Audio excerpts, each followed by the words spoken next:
오늘은 요한복음 12장 20절에서 26절 말씀으로 나를 따라오너라 라는 제목으로 은혜를 나누려고 합니다. 이렇게 제가 교회 안에 있다 보니까 어떤 분들이 교회 생활을 잘 하시다가 안 나오시기도 하고, 또 어떤 경우에는 믿음 자체를 부인하기도 하고 하는 그런 경우들을 가끔 보기도 합니다. 왜 이렇게 잘하던 신앙생활 가운데 교회와 멀어지고 자기 믿음 생활과 멀어지는가 이렇게 살펴보면 많은 경우에는 실망 때문에 그런 것 같습니다. 하나님에 대한 어떠한 기대치가 있는데 그런 기대치가 이루어지지 않을 때 오는 그런 실망감, 그 실망 때문에 하나님에 대한 원망하는 마음이 마음에도 생기기도 하고, 심한 경우에는 하나님의 그 존재 자체에 회의가 생겨서 교회와 멀어지기도 하고 믿음 생활도 저버리기도 하는 그런 안타까운 상황들을 간혹 경험하기도 합니다. 그래서 오늘은 하나님께서 왜 우리의 기대치를 이렇게 꺾으시는지, 우리가 왜 하나님을 섬기는 삶 가운데 실망을 체험해야 되는지 그 이유에 대해서 좀 살펴보려고 합니다. 여러분, 하나님은 우리 인간의 눈으로 보이시지 않으시는 분입니다. 그러니까 내가 하나님이다 라고 말하는 사람이 있다면 쫓아가시면 안 돼요. 그러나 하나님은 자신을 나타내기를 원하시고 우리가 그 하나님을 알기를 원하시는 분이 바로 우리가 믿는 하나님이십니다. 그래서 하나님은 우리가 눈으로 하나님을 볼 수 없으니까 자신을 어떻게든 하나님인지 알려주고 싶으셔서 예수님을 이 땅에 보내셨습니다. 그렇기 때문에 우리는 예수님을 통해서만 하나님에 대해서 알 수 있고 배울 수 있습니다. 오늘 읽어드린 본문 말씀을 잠시 살펴보면 예수님께서는 이스라엘 백성들을 기대를 꺾으시는데, 첫 번째는 왜 꺾으시냐, 우리가 왜 신앙생활을 하면서 실망하냐, 그것은 뭐냐면 잘못된 기대 때문에 그래요. 예수님이 예루살렘에 입성하시는 날은요 6월절 명절 한 주 전에 사건입니다. 많은 사람들이 예수님이 입성할 때 환호성을 지르죠. 더군다나 예루살렘에는 6월절 당시에는 약 한 300만 명이, 많게는 300만 명이 모이기 때문에 세계 방방곡곡에서 사람들이 모여서 그 사람들까지 다 나와 예수님을 환호합니다. 그래서 13절을 보면 종려나무 가지를 가지고 나와서 호산나 찬송하리도다 주의 이름으로 오시는 이 곧 이스라엘 왕이여 라고 하면서 많은 사람들이 예수님을 환호성해요. 여러분, 지금 이들이 외치는 이 내용은 시편 113편에서 118편에 있는 내용입니다. 그러니까 이 찬송은 뭐냐면, 이 시편은 뭐냐면 하나님을 찬양하는 거예요. 그런데 이 무리들이 예수님이 입성하는 것을 보며 찬송하는 이유는 그들이 하나님을 찬양하기보다는 전혀 다른 의미로 사용되고 있음을 우리는 말씀을 통해 알 수 있어요. 예수님은 자신들과 같이 명절을 지키러 오는 순례객이 아닙니다. 이들에게 예수님은 자기들을 로마에서 해방시켜 주실 왕으로 오신 거예요.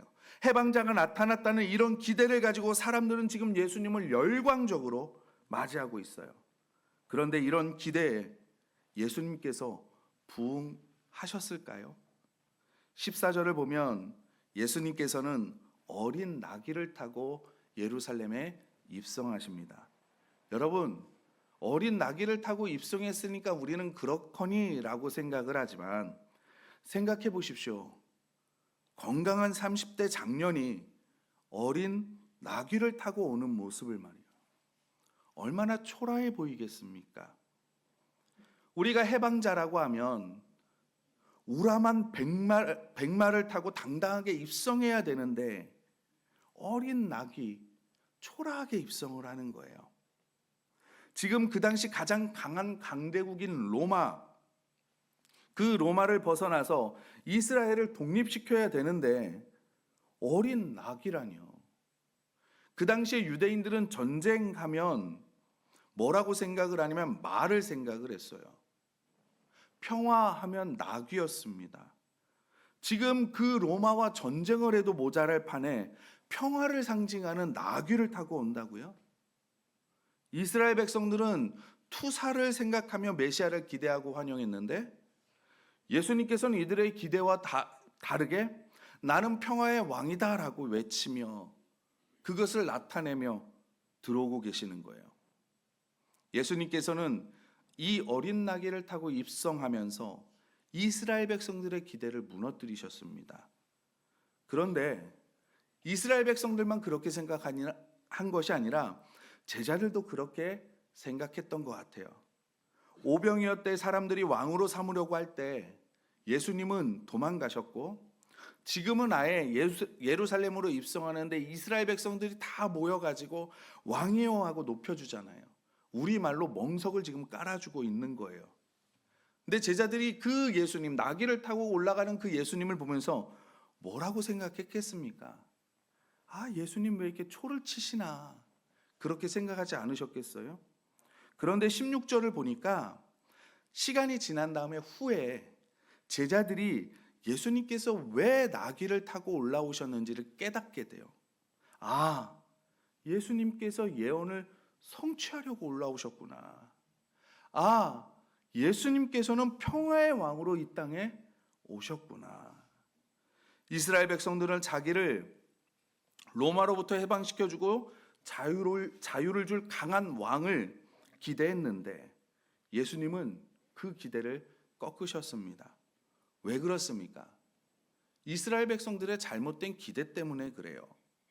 예수님은 이스라엘만 구원하시는 구세주가 아니라요. 온 인류를, 온 우주를 구원할 구세주이십니다. 이들의 기대는 하나님께서 채워줄 수 없는 그런 기대였어요. 하나님의 뜻과 다른 기대를 가지고 이들은 있었습니다. 이 말씀을 보면서 우리가 신앙생활을 하면서 기도에 응답이 없고 아니면 하나님께 실망하는 이런 이유도 어쩌면 우리의 기대가 잘못되기 때문일 수도 있겠구나 생각되어집니다. 여러분, 기대라는 것이 하나님의 본질에 어긋나는 기대를 갖고 우리가 기도하고 떼쓴다고 하나님께서 당신의 본질에 어긋나는 기대에 맞춰주실 수 있는 분은 아니세요. 예를 들어서 가족을 위해서 기도하시는 분들 중에 이렇게 기도하시는 분들을 종종 봐요. 우리 남편 좀 정신 차리게 해주세요. 우리 남편 교회 나가게 해주세요. 말 좀 이쁘게 하게 해주세요. 가정에 충실하게 해주세요. 등등 이런 기도를 하시는 분들이 계시거든요. 근데 우리 교회 안에 없기 때문에 이런 예를 드는 거예요. 이런 기도를 남편이나 부인을 상대로 많은 분들이 이렇게 기도를 하시는 걸 봐요. 그런데 제가 여러 교회를 섬겨봤는데 이런 기도에 응답받으시는 분들이요, 전설처럼 전해집니다. 전설처럼요. 왜 그런 줄 아십니까? 하나님을 나의 이익을 보장해 주시는 그런 분으로 생각하던가 아니면 나는 완벽한데 저 사람 때문이야. 이렇게 해야죠. 저 사람 때문이야. 이렇게 생각하는 마음들이 깔려 있어서 그래요. 여러분, 예수님께서 이스라엘 백성들의 이익을 위해 이 땅에 오신 분이십니까? 예수님께서 우리 영도 교회 이익을 위해서 이 교회를 이곳에 세우셨습니까? 예수님께서 박성진 목사의 이익을 위해서 이 땅에 오신 분이 아니시잖아요. 사랑하는 성도 여러분, 어쩌면 예수님께서는 우리가 이런 나의 이익에 골몰할 때 그런 기대를 꺾으시는 것 같습니다. 그럼 우리는 어떻게 해야 합니까? 나의 하나님을 우리의 하나님으로 바꿔야 돼요. 하나님은 이스라엘의 하나님만이 아니시고요, 온 인류의 하나님, 온 이방인의 하나님이십니다. 우리가 하나님께 기도할 때 나의 하나님이 아니고요, 우리의 하나님, 나의 하나님일 뿐만 아니라 내 남편의 하나님, 내 아내의 하나님, 나의 하나님뿐만 아니라 내가 싫어하는 저 사람의 하나님이시기도 합니다. 여기서부터 기도가 출발할 때 저와 여러분의 기도는 바뀌지 않을까요? 내 부인을 바꿔주세요. 내 남편을 바꿔주세요. 이렇게 기도하기보다는 하나님, 나를 변화시켜 주셔서 나의 변화된 모습을 통해 나의 배우자를 바꿔주세요. 나를 변화시켜 주셔서 내 직장의 저 사람을 변화시켜 주세요. 주님, 나를 변화시켜 주셔서 나의 자녀를 변화시켜 주세요. 기도가 이렇게 바뀌지 않겠습니까? 이것이 바로 나의 하나님께 기도하는 것이 아니라 우리의 하나님께 기도하는 것이라고 믿습니다. 우리가 이렇게 하나님의 본질을 깨닫고 본질에 맞게 주님께 기도하면요, 하나님께서는 절대 여러분의 기대를 꺾지 않으시고 그 기도에 응답해 주십니다. 작은 신음에도 응답해 주시고 미처 구하지 못하는 것까지 후히 주시고 흔들어 넘치도록 부어주시는 분이 바로 저와 여러분이 믿는 하나님이십니다. 나의 하나님이 우리의 하나님이 되고 우리가 섬기는 하나님이 평화의 주님이라는 것을 우리가 알 때 저와 여러분의 기도는 반드시 응답받을 줄 믿습니다. 우리가 하나님의 본질을 발견하여서 그 본질에 맞는 기도를 드릴 때 하나님께서 반드시 여러분의 모든 소원을 들어주시고 여러분의 기대를 이루어 주실 것이라는 것을 믿으시는 성도님들이 되시기를 부탁드립니다.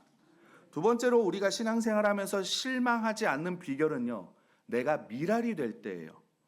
이제 예수님께서 입성을 하시는데 온 도시가 들썩이잖아요. 여기 모인 사람들은 명절을 지키기 위해 예루살렘으로 올라온 여러 지역에서 온 사람들입니다. 특별히 17절에서 우리가 보면 알 수 있는 것이 뭐냐면 예수님께서 나사로를 살리셨잖아요. 이것을 보고 들었던 사람들이 모였기 때문에 예수님의 인기는 정말 어마어마했습니다. 19절을 보면 바리새인들이 뭐라고 했냐면, 바리새인들 지도자들에게 뭐라고 했냐면, 야, 너희 하는 일이 쓸데없어. 봐봐, 온 세상이 그를 따르잖아. 우리가 이야기하는 거, 우리가 하는 거 다 이제는 쓸모가 없어졌어 라고 할 정도로요, 예수님의 인기가 아이돌급이에요. 이런 와중에 헬라인으로 유대교로 개종한 몇 사람이 예수님을 뵙기를 원합니다. 우리도 유명한 사람을 만나려면 그 측근을 공략하는 것처럼 이들도 빌립에게 말을 해요. 그러니까 빌립이 자신보다 예수님하고 더 가까운 안드레에게 얘기하고 빌립과 안드레가 얘기를 합니다. 예수님께 가서, 예수님, 유대교로 개종한 헬라인들이 있는데 그들이 예수님을 찾아왔습니다. 그리고 그들이 예수님과 만나기를 원합니다. 이렇게 얘기를 하자 예수님께서 뭐라고 대답하시냐면, 인자가 영광을 얻을 때가 되었도다 라고 말씀하세요. 그러니까 이 당시에는 유대인들에게 뭐냐면, 그전에도 있었지만 극에 달했거든요. 인자 사상이나 메시아 사상이 극에 달했습니다. 그러니까 그런 기대감이 완전히 충만할 때예요. 그러니까 예수님께서 인자가 영광을 얻을 때가 됐다라고 말하니까 그 옆에서 빌립과 안드레가 그 이야기를 듣고 무슨 생각을 했겠습니까? 야, 드디어 우리 선생님이 왕이 되는구나. 지금까지 저 로마의 압제에서 우리가 살았는데 이제 그 모든 것들이 다 무너지고 하나님이 원하시는 그런 나라를 세우고, 야, 우리가 자유를 얻고 우리가 원하는 그런 나라를 세우겠구나. 그런 기대감이, 그 웅장함이 그들의 마음 가운데 있지 않았겠습니까? 그런데 우리는 여기서 또 한 가지를 알 수 있죠. 우리 또한 이 제자들과 같은 기대를 가지고 있다면 예수님께서는 우리의 기대에 부응하지 않는다라는 사실이에요. 여러분에게 영광은 무엇입니까? 영광이. 우리에게 영광은 무엇입니까? 세상 사람들에게 영광은 무엇입니까? 잘 되는 겁니다. 높아지는 겁니다. 성공하는 겁니다.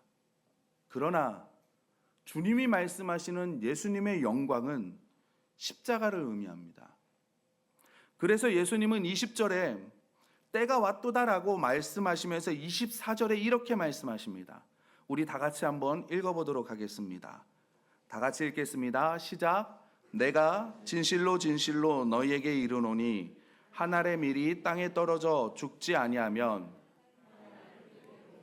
죽으면 많은 열매를 맺느니라. 아멘.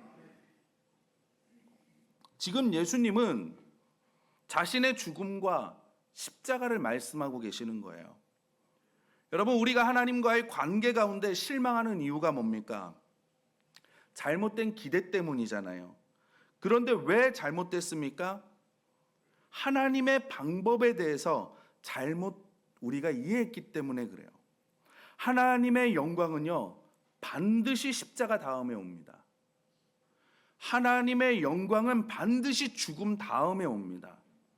그렇기 때문에 우리 주위에서 내 삶 가운데 무언가 희생되어지지 아니하고, 내 삶 가운데 어떤 부분이 죽지 아니하고, 내 삶 가운데 내려놓음이 없이 그리스도인이 될 수 있다 이야기를 한다면 가짜예요. 그럴 수 없습니다. 요즘 교회에서 많이 사라지고 있는 단어들이 뭐냐면 회개, 십자가예요. 내가 살아온 방식대로 그대로 살면서 예수 믿으면 거기서 뭐 더 좋은 일만 생기겠지? 우리 삶 가운데 희생할 것도 없고 포기할 것도 없고 죽을 것도 없다. 그러지 않고도 그리스도인이 될 수 있다? 거짓말이에요. 하나님의 방법은, 영적인 원칙은 죽음 없는 영광은 없습니다. 어려운 이야기 아니에요. 여러분, 우리가 예수님을 믿기로 결단했을 때는 그 안에 뭐가 들어가 있냐면, 우리의 인생의 소유권은 이제 내 것이 아니라 예수님 것입니다.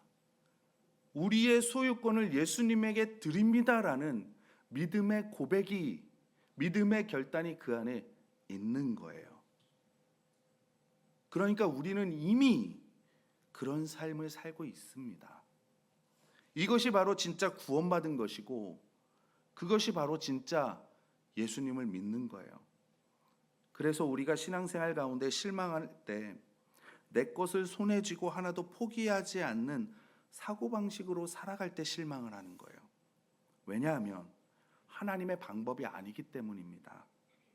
하나님의 영광은 반드시 죽음 다음에, 하나님의 영광은 반드시 십자가 다음에 옵니다. 그래서 예수님께서 미랄에 대해서 이야기를 하시는 거예요. 너무 뻔한 이야기잖아요. 상식적인 이야기잖아요. 씨가 열매가 되기 위해서는 어떻게 해요? 씨를 땅에 심어요. 그리고 씨 안에 있는 영양분을 다 쥐어짜야 싹이 나고 열매가 되잖아요. 전도를 예를 들어 볼까요? 우리 전도 많이 하시는 분, 그리고 전도에 열매가 많으시는 분들을 가만히 관찰해 보십시오. 어떻습니까? 시간의 희생이 있어요. 그분은 시간이 많이 남아서 전도하는 거 아닙니다. 나의 한정적인 똑같은 24시간이라는 시간 가운데 내가 그 시간을 구별해서 전도하러 나아가는 거예요. 복음을 전하시는 거예요. 전도하다 보면요, 모욕당해요. 명예의 희생이 있습니다. 그리고 전도하다 보면요, 챙겨줘야 돼요. 물질의 희생이 있는 거예요. 전도하다 보면요, 이 한 영혼을 굉장히 오래 섬겨줘야 됩니다. 섬김에 희생이 있어요. 이 미랄의 원칙이 바로 영적인 원칙이라는 거예요. 그래서 15절에 주님이 말씀하시는 겁니다. 자기의 생명을 살아가는 자는 잃어버릴 것이요, 이 세상에서 자기의 생명을 미워하는 자는 영생하도록 보전하리라. 무슨 말입니까? 너 열매를 거두고 싶니? 복된 삶이 되기를 원하니? 그러면 너희가 먼저 너희의 삶을 버려야 돼. 너희가 먼저 미랄처럼 죽어야 돼. 말씀하시는 거예요. 어렵죠. 그런데 또 어렵지가 않아요. 우리는 이미 우리의 삶에서 경험하면서 살고 있거든요.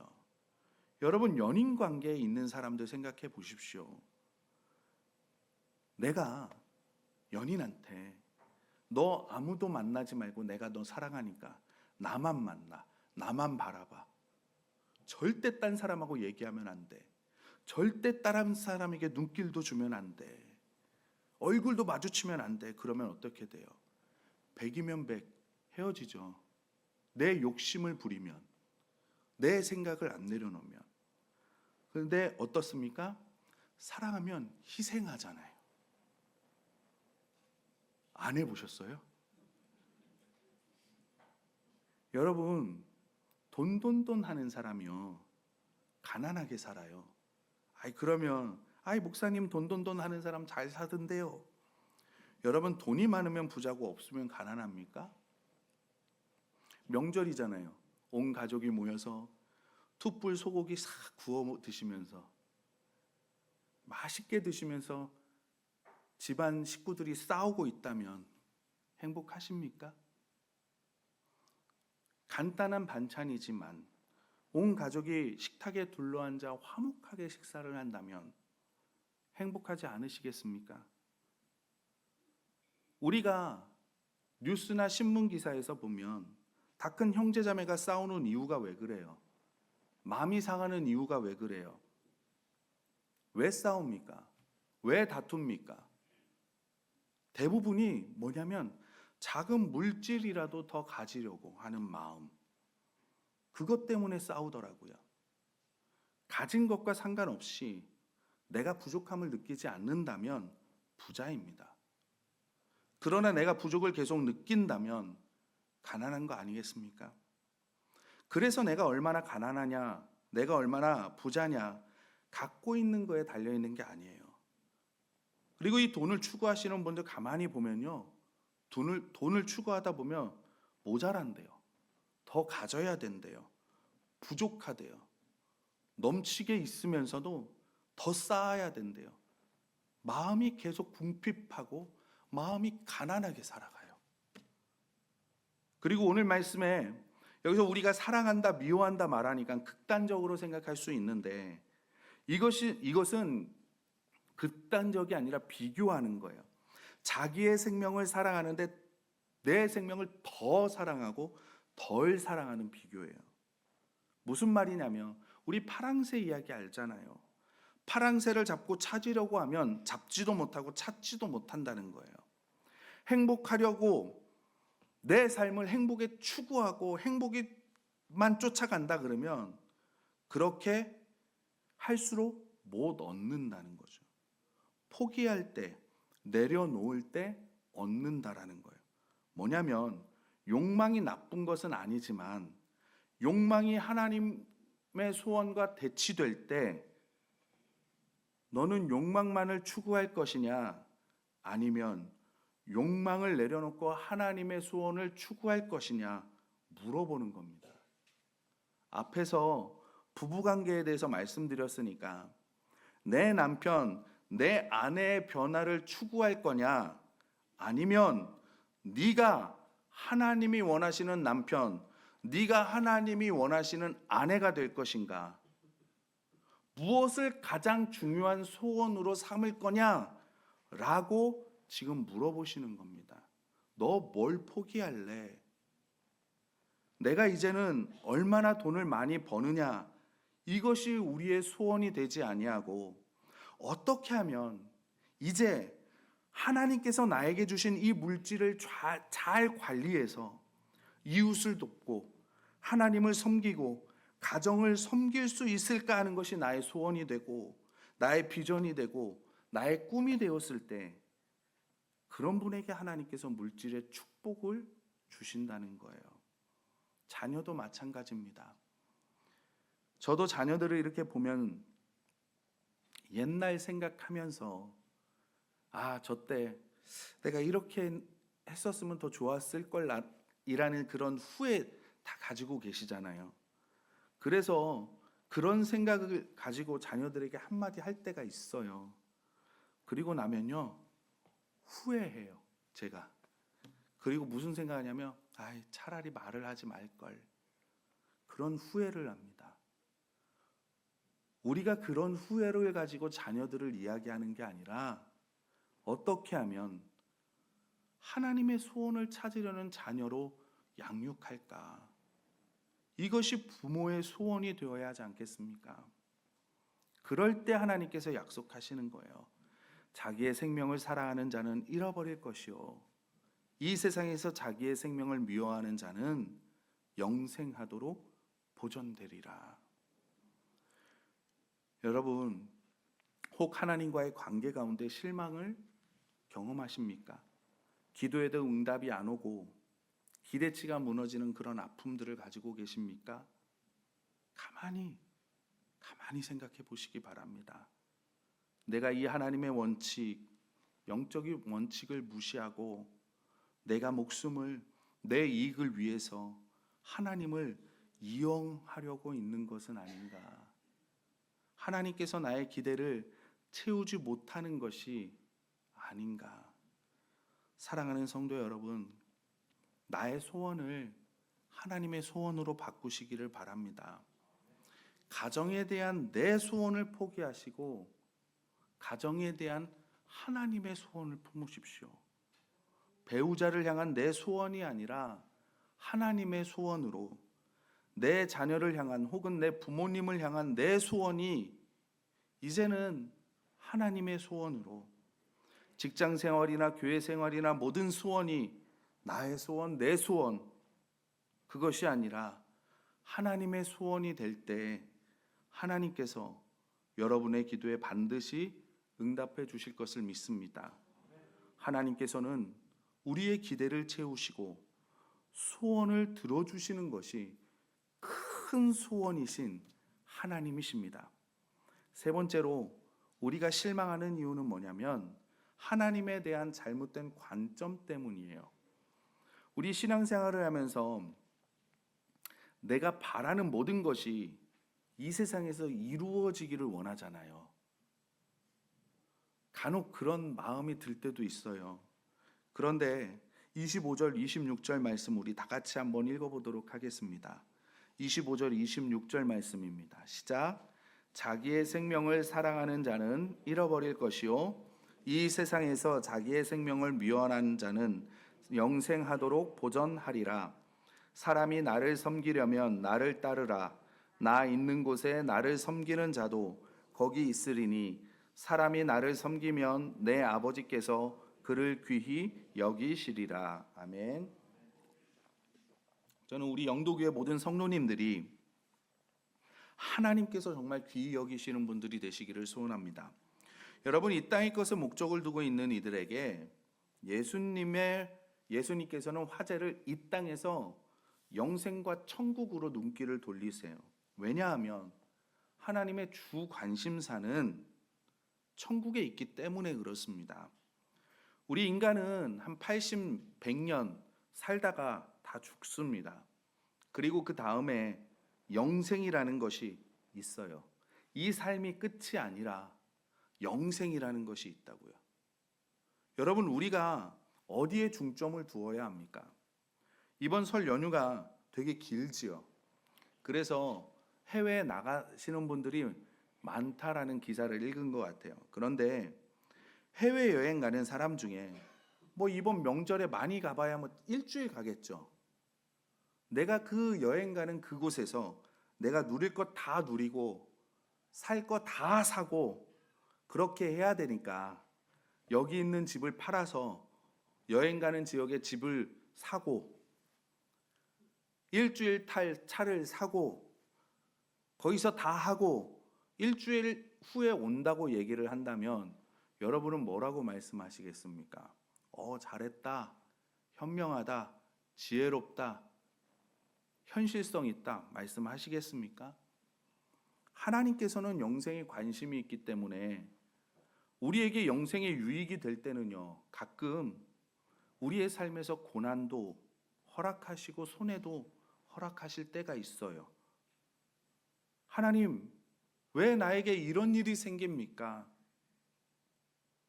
기도 응답 안 해주시는 하나님이 원망스럽고 하나님의 존재까지 의심이 되지만 우리가 정말 하나님의 자녀라고 한다면 하나님께서 우리를 사랑하지 않으셔서가 아니라 하나님께서 우리를 도와주실 능력이 없어서가 아니라 하나님의 관심과 나의 관심이 다르기 때문이라는 사실을 우리가 기억해야 되는 거예요.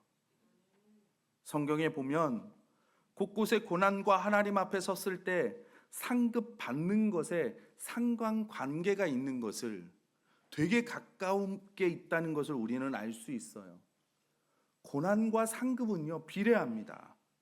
인간의 영역으로 어떻게 자세히 설명할 수는 없지만 하나님께서는 모든 것을 다 아시기 때문에 우리의 과거도 아시고 우리의 현재도 아시고 우리의 미래도 아시기 때문에 우리에게 더 큰 상을 받을 수 있는 이런 삶을 허락하시기 위해서 고난을 허락하시기도 하시고 우리가 간절히 구하는 그 믿음의 기도를 간혹 늦추시기도 안 들어주시기도 하십니다.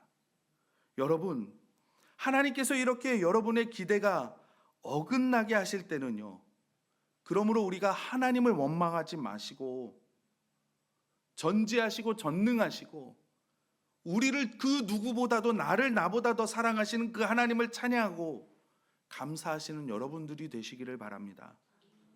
여러분, 하나님은 살아계십니다.